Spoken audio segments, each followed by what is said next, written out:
तर आम्ही बनवणार होतो शेंगोळे. तर हे असे तिन्ही पीठं मिक्स करून घेतलेले आहेत, गव्हाचं, ज्वारीचं आणि बेसन पीठ.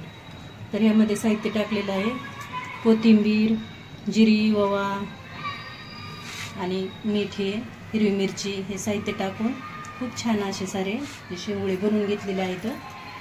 तर अशा पद्धतीने बनवलेले आहेत.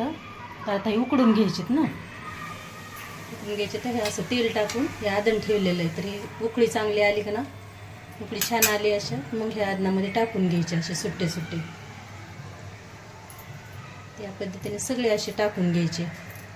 तर हे असे छान असे तेलामध्ये सगळेच असे टाकून घ्यायचे.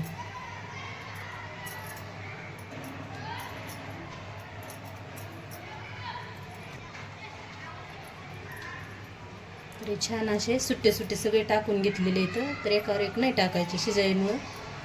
ते छान असे आता हे टाकून घेतलेले खूप असे छान झालेले ते. तर आता हे छान असे उकळी येऊन द्यायची. हे छान असे उकळे आलेल्या पाण्यातून छान असे शिजून घेतलेले आहेत. त्याला जिरी मोहरी टाकून छान असे अजून तेल टाकून पॅनमध्ये छान परतून घ्यायचे, मग खूप छान लागते. या पद्धतीने तुम्ही करा.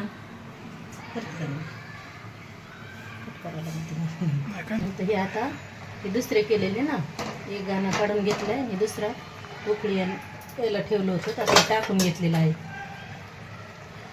गावाकडची पद्धत. तर या पद्धतीने तुम्ही पण करू शकतात. खूप छान असं कोथिंबीर गावरान आहे ना, त्याचा खूप छान वास येतोय. उकडून झालेले आहेत. आता हे सगळे काढून घ्यायचे कढईमधले आणि छान असे तेल टाकून पॅनमध्ये परतून घ्यायचे.